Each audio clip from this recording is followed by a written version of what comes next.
Silakan Pak. Waalaikumsalam warahmatullahi wabarakatuh.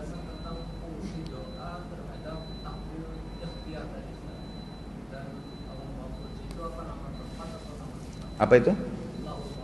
Lauhil Mahfud. Pertanyaan pertama tadi? Apakah doa ini bisa berpengaruh terhadap takdir ikhtiar? Berdoa sendiri adalah takdir ikhtiar. Berdoanya, perilaku berdoa. Allah siapkan fasilitas doa, tinggal kita mau lakukan atau tidak kan? Kalau kita lakukan berarti ikhtiar kita. Masalah ijabahnya ini mutlak, takdir mutlak, ijabahnya karena dari Allah. Nah nanti Allah terima atau tidak tergantung dari syarat-syarat. Kalau dia penuhi syarat pasti Allah terima. Karena kata Nabi SAW dalam hadis Bukhari, Ud'u rabbakum mukinuna bil ijabah, fa inna Allah la yakbalu du'a min qalbil ghafil. Kalau kalian berdoa sama Tuhan kalian, ikuti dengan keyakinan penuh Tuhan kalian akan kabulkan. Karena Allah tidak terima doa dari hati yang lalai, gitu kan? Artinya ikhtiarnya berdoa, ijabahnya dari Allah Subhanahu wa taala, dan tidak ada doa. Dalam hadis yang lain dikatakan riwayat Imam Bukhari, tidak ada seorang muslim pun yang berdoa kecuali Allah pasti ijabah. Hanya saja melalui dari 3 tahapan. Ada seorang ulama punya bahasa menarik sekali. Dia sempat bilang, saya lihat cuplikannya. Dia bilang, saudara-saudaraku muslimin, selama ini bukankah kita semuanya berdoa? Berapa miliar doa yang sudah naik ke langit? Di musim haji, di musim umrah, di Ramadan. Dalam hidup itu seorang muslim paling tidak dia pernah berdoa. Di mana semua doa-doa itu? Banyak orang yang belum melihat hasilnya. Maka beliau lalu menjelaskan hadis yang akan saya jelaskan sekarang. Kata Nabi SAW, tidak ada seorang muslim pun berdoa kecuali pasti diijabah sama Allah. Asal dia tidak tergesa-gesa, dia tidak meminta yang haram, dan dia seorang muslim. Ini syarat-syarat mutlaknya. Tentu diikuti dengan keikhlasan. Maka bisa saja Allah kasih langsung. Dia minta, ya Allah sembuhin, Allah sembuhin. Ya Allah mudahin, Allah mudahin. Ya Allah berikan rezeki, Allah bukain pintu rezeki. Tapi ingat, ada proses. Bapak misalnya yang bertanya ini, kalau Bapak lapar nih, terus Bapak berdoa sama Allah, ya Allah hilangin lapar saya. Hilang tiba-tiba? Ada proses. Kita makan, ada yang kasih makanan, mungkin kita masak, minimal ngunyah dulu, telan dulu, baru kemudian hilang laparnya. Capek, letih, ya Allah capek, letih, baik Allah hilangkan. Dengan cara tidur dulu, istirahat, nggak langsung hilang, spontanitas. Jadi ada proses, gitu kan? Nah ijabah dari Allah datang ada prosesnya, nggak spontanitas begitu, nggak seperti sulap-sulapan gitu. Kemudian yang kedua, kata Nabi SAW, yusraf an husu. Bisa dihilangkan musibah yang tadinya harus kena dia, hilang, gak jadi kena. Kita nggak tahu nih, bisa saja mungkin ada sesuatu memang yang akan orang niat jahat, orang niat buruk, Allah Subhanahu Wa Taala hilangkan musibah itu dengan doanya. Tapi ini tidak lepas dari takdir ya.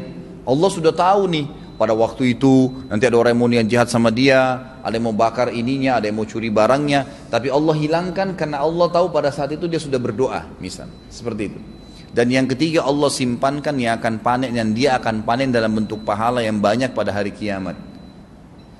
Jadi tidak ada yang hilang, semua akan ada. Makanya dalam bab, kalau Bapak bisa ikutin di YouTube, ada ceramah saya di web ya, itu dahsyatnya doa.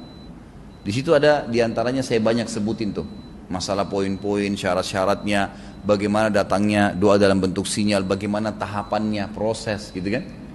Jadi ada orang berdoa sama Allah SWT, Allah kasih, tapi bertahap Allah kasih itu.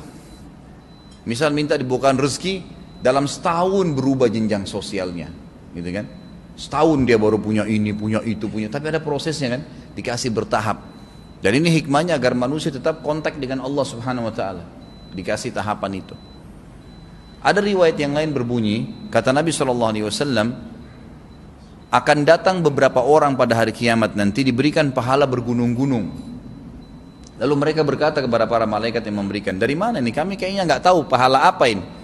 Kata para malaikat, ini pahala doa-doa kalian yang belum kalian lihat ijabahnya di dunia.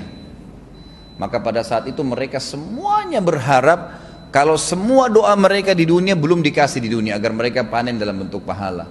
Jadi jangan pernah bosan berdoa, nggak masalah. Karena itu ibadah terus ada pahalanya. Terus ada pahalanya. Kalau pertanyaan kedua masalah Lauhil Mahfuz itu sebuah buku. Kitab. Illa fi kitab kata Allah. Memang kitab artinya memang buku. Allah SWT, tapi kita tidak usah bayangkan seperti buku kita. Karena di sisi Allah SWT ini berbeda semua.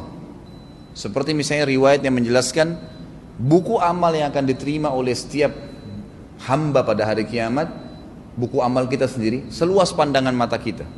Setiap orang. Jadi bukan kita begini. Seluas pandang mata, bagaimana tidak? Bayangkan dari pertama kita jatuh dari rahim ibu kita, tangisan pertama, kedipan mata pertama, genggaman tangan pertama, tarikan nafas pertama, yang ke 1000, yang ke 100, sampai kita mati, sejarah lengkap ini ditulis semua. Semuanya ada. Lauhil Mahfuz menampung semuanya itu. Manusianya, jinnya, hewan-hewannya, perputaran langit dan bumi, semuanya. Makadir, itu luar biasa itu. Dan memang definisi atau berhubungan dengan definisi keimanan adalah meyakini semua apa yang Allah telah sampaikan dan Rasulnya Muhammad SAW, gitu kan, dengan mengikrarkannya dengan lisan, meyakininya dalam hati dan mengaplikasikannya dalam anggota dewan sehari. Artinya gini, ada hikmah tidak ada hikmah, ya tetap kita yakini. Kalau ada hikmah itu pelengkapnya. Kita dalam Islam bentuk keimanan kita pada solat misalnya, Allah memerintahkan solat 4 rakaat asar, ya sudah kita jalanin 4 rakaat sebagai orang yang patuh sebagai hamba. Nggak usah kita tanya kenapa Allah kasih 4 ya, kenapa nggak 3, kenapa duhur dan asar berdekatan sama-sama di waktu siang, coba Allah kasih 1 saja ya. Itu bukan kapasitas kita di situ. Kalau kita begitu berarti bukan orang yang beriman itu sudah yakin, oh ini Allah sudah perintahin, terima langsung kerjain, gitu kan, seperti itu. Jadi itu kitab ya Pak, yang luas, yang besar, dan memang belum ada riwayat yang menjelaskan tentang kadar besarnya, tapi tadi saya dapatkan dari di benak saya itu hadis yang menjelaskan tentang buku kadar amal kita, seluas pandangan mata.